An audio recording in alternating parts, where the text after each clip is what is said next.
je suis Christophe Lavelle, et je suis ravi de t'accueillir au sein du Musée de l'Homme. Ici, on est dans la salle d'exposition de cinéma du Musée de l'Homme, qui lui-même est une entité du Muséum national d'histoire naturelle, où je travaille. Et forcément, les insectes, ça nous parle, puisque c'est un des règnes du vivant sur lesquels on a identifié le plus d'espèces. Il y a 1 million d'espèces d'insectes répertoriées sur 2 millions d'espèces connues totales de tout règne vivant confondu. Donc c'est quelque chose de très important. Et au muséum, on est spécialiste des collections. Donc évidemment, on a des collections d'insectes à n'en plus finir. On a les plus grosses collections au monde dans beaucoup de règnes du vivant, mais pas que, parce qu'on a aussi du minéral. Donc c'est vraiment un endroit où l'insecte, en tant qu'objet d'étude, passé et actuel, nous parle beaucoup. Je suis Juste Philippot, le réalisateur de La Nuée, que tu as pu découvrir, un sujet autour des sauterelles et puis, je dirais plus précisément des criquets migrateurs. Je suis très heureux de participer à ce débat ici parce que c'est vrai que le film avait envie de raconter des choses, je dirais, de façon la plus sincère possible et donc d'être dans un cadre aussi scientifique et aussi précis. En tout cas, c'est un vrai plaisir pour moi et un vrai plaisir pour le film. Mon plaisir autour des insectes, je crois qu'ils reviennent de mon enfance. Moi, j'ai jamais eu peur de ces sauterelles, ni des criquets, ni des grillons, ni de qui que ce soit.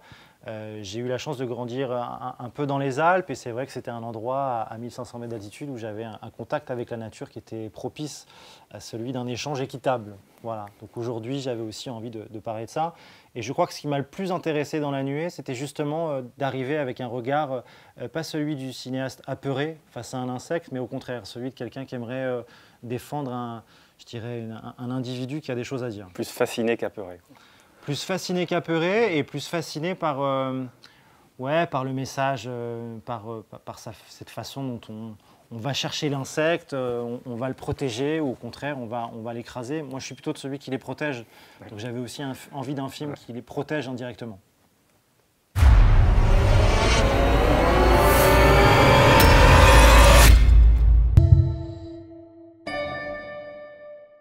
C'est vrai que quand on parle d'insectes, on est face à un monde fascinant, comme tout le monde du vivant. Sans faire un grand cours de naturalisme, c'est pas mal de voir finalement où est-ce qu'on se situe dans ce fameux arbre du vivant. On a l'habitude de voir autour de nous, de catégoriser, c'est ce que font les scientifiques, notamment au muséum depuis des siècles.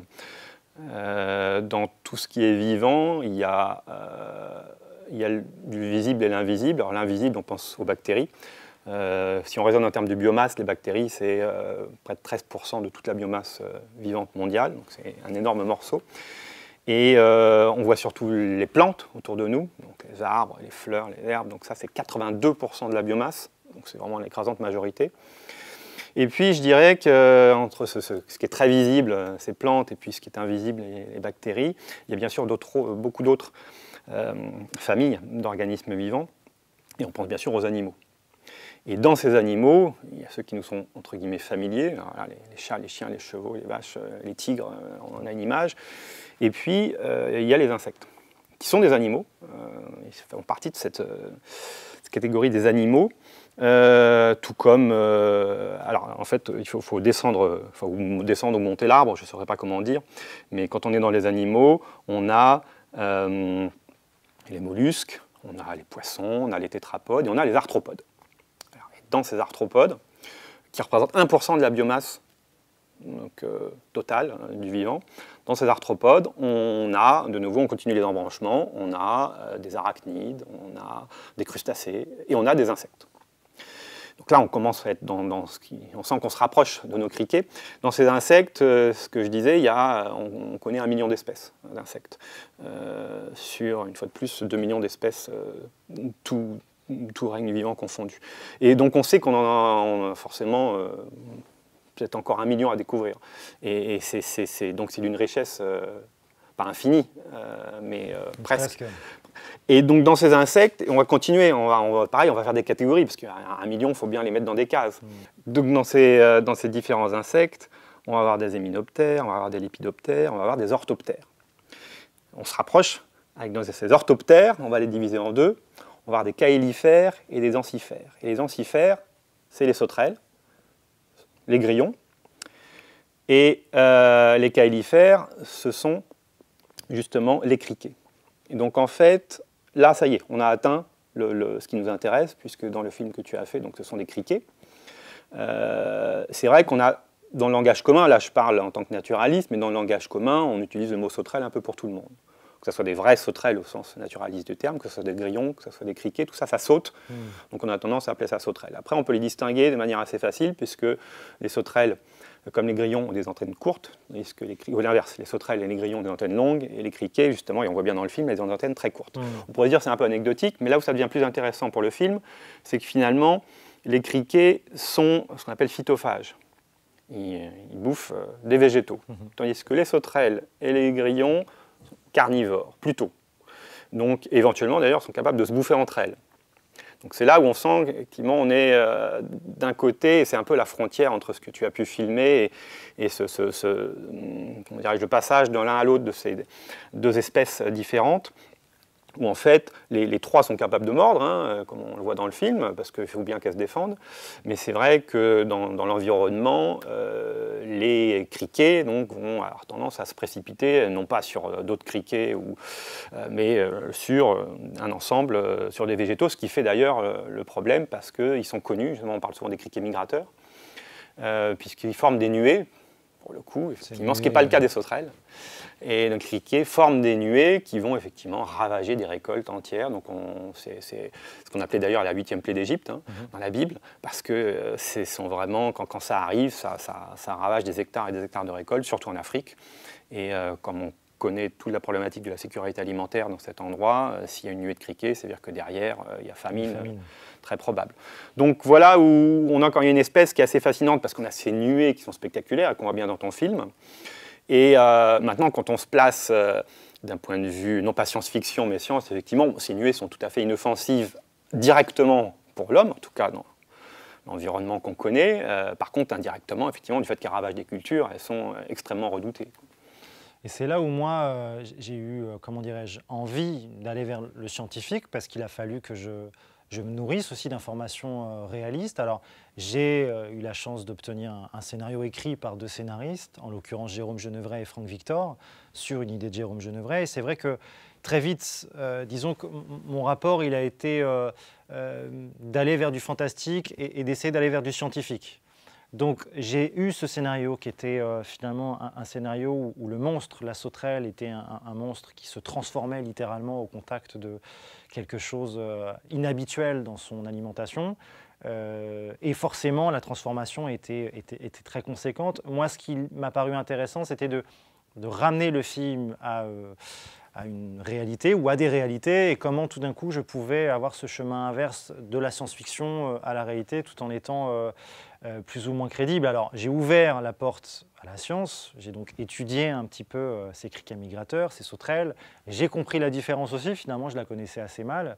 Et c'est vrai que très vite, le problème de la science avec le cinéma, c'est des règles, ou je dirais presque des courants, des choses qui sont dites et pas interdites, mais en tous les cas, dès qu'on joue avec la science, on a forcément envie d'être sérieuse avec elle.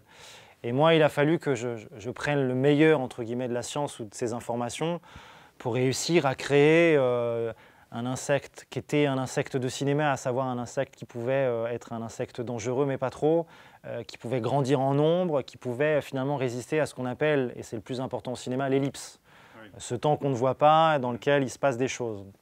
Donc il devait se passer suffisamment de choses pour permettre à l'histoire d'avancer, et pas trop de choses pour casser, je dirais, ce chemin vers la fin du film, et donc vers ces attaques de nuées, avec un insecte qui était finalement, d'après mon superviseur des effets numériques, une sorte de mélange entre l'abeille et le papillon.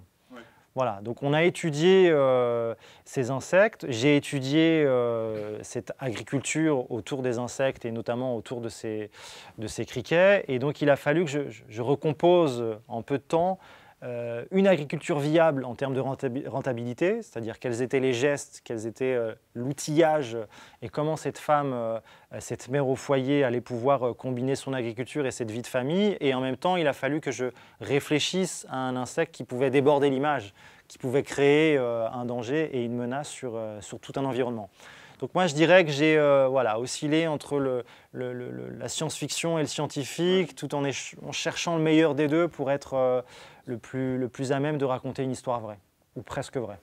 Je dirais que c'est presque le principe de la science-fiction, justement. C'est quand même cette frontière un peu, justement, qui est toujours ténue entre ce qu'on peut raconter sur un propos rigoureusement scientifique et puis à quel point on peut déborder du cadre. C'est quand même ça aussi qui est intéressant dans cette histoire, parce que finalement, on reste dans quelque chose de tout à fait, je dirais, light en termes de science-fiction, dans le sens qu'on est pris par le côté très réaliste de ce qui arrive. C'est tout à fait crédible. Après tout, je peux parfaitement, même sans connaître l'histoire naturelle, être tout à fait convaincu par ce criquet qui finalement devient sauterelle en devenant carnivore. Mais ça n'est pas choquant. On est dedans, on y croit. Et d'ailleurs, ça va peut-être arriver.